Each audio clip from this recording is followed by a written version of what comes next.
আসসালামু আলাইকুম। সবাই কেমন আছেন? আশা করি সবাই ভালো আছেন। আমি আপনাদের দোয়ায় ভালো আছি।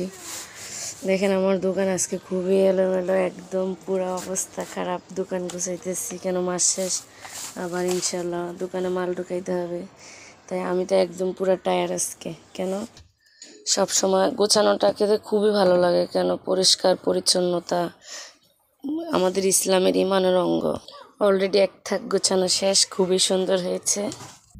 এক কার্টুন তেল আনছি, মাসাল্লাহ সবগুলো বরাবরই শেষ হয়ে গেছে, আবার আনতে যাব।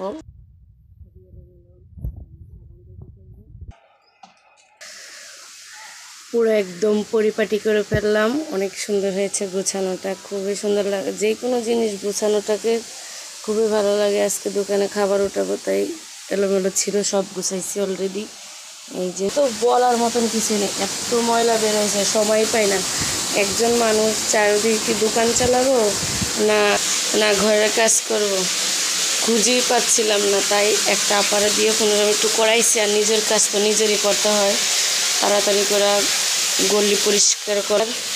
আজকে খুবই পরিষ্কার পরিচ্ছন্নতা লাগতেছে, অলরেডি খুবই সুন্দর। সিঁড়ি টিড়ি সব পরিষ্কার করলাম, কেন এগুলো তো আমার দায়িত্বতে আছে, তাই এগুলো আমার কাজই করতে হয়। সব গোছানোগুলো সব পরিষ্কার করছি আজকে। এগুলো অলরেডি রোদের থেকে আনছি, এগুলো গুছাবো, তারপরে আবার বিছানাটা খুবই সুন্দর। বাইরের ছাদটাও খুবই ভালো লাগতেছে আজকে, অনেক পরিষ্কার। ওই যে আমার ছেলে দৌড়িতেছে, এখন আসবে। আশা করবো আম্মা একটা মজা দেও না, দেখবেন। মাশাআল্লাহ অনেকগুলো ছিম এখানে। চলে গেছিলাম লাউ কেনার জন্য। আলাইকুম, অনেক সুন্দর, কিন্তু আজকে কেউ নেই, একদম পুরো মাঠ খালি। এখানে আমার ছেলে আর একটা আমার বোন লাগে, তারা একদম মাথায় যাইতে হবে লাউ কেনার জন্য। চলে যাচ্ছি। এখানে প্রত্যেকটা বাড়ি যার যার মতন করে শেষে করে নিছে সরকারের, এগুলা মনে হচ্ছে যেন ভাড়া দেওয়া লাগে না। খুবই সুন্দর জায়গাটা, মাশাআল্লাহ দেখার মতন।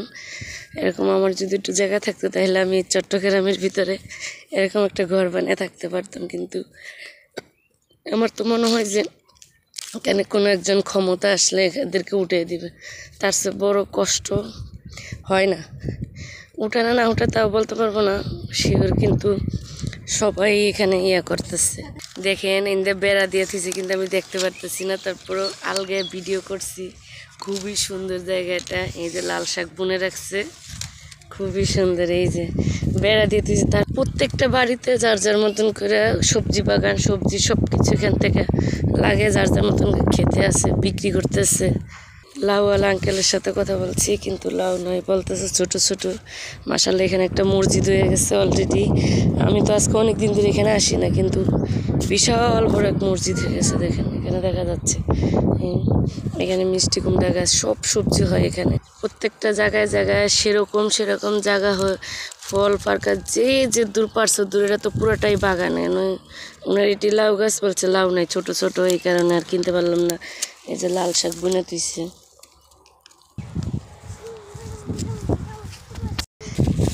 আমরা এখান থেকে আসার সময় নাস্তা নিয়েছি, এখন বাজে দিনের এটা 2টা 3টা বাজে, 2টা বাজে। এর মধ্যে আমরা নাস্তা নিয়ে আসছি, বুঝছেন কি বলো তো, আমরা ভাত দোকান পাইছি সামনে নিয়ে আসছি। কই ঘোরা কেমনে খায় তো জানি না,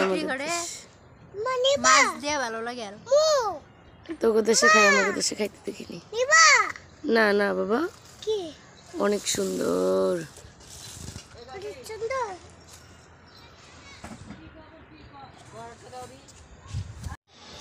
ছোটবেলা ভর্তা বানাইলে আমাদেরকে গ্রামের বাড়িতে এভাবে ভর্তা দিত, কাগজে কলা পাতাত করে। আমার জন্য একটা আপা ভর্তা আনছে, কিন্তু বাটিত করে আনছে।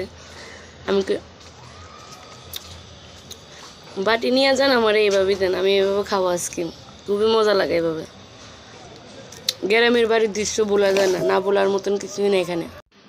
খুবই খিদে লাগছে, তাই তাড়াহুড়ো করে এসে খাবার খাওয়া শুরু করেছে দোকানের ভিতরেই। আর বেশিরভাগ খাবার আমি দোকান খোলা থাকলে এখানে বসেই খেয়ে ফেলি, কেন আমার ঘর দোকান রুম একটাই, দুটোটাই একসাথে। তাই আমি এটাকে দ্বিধাবোধ মনে করি না। অনেক বলে যে এখানে বসে খান কেন, আমার এখানে বসে খাবার খেতে খুবই ভালো লাগে, নাহলে আমার ভাত খেতে পেট ভরে না, মনে হয় না যেন আমি ভাত খেয়েছি। সবাই ভালো থাকবেন, সুস্থ থাকবেন। আল্লাহ হাফেজ। এখান থেকে বিদায় নিয়ে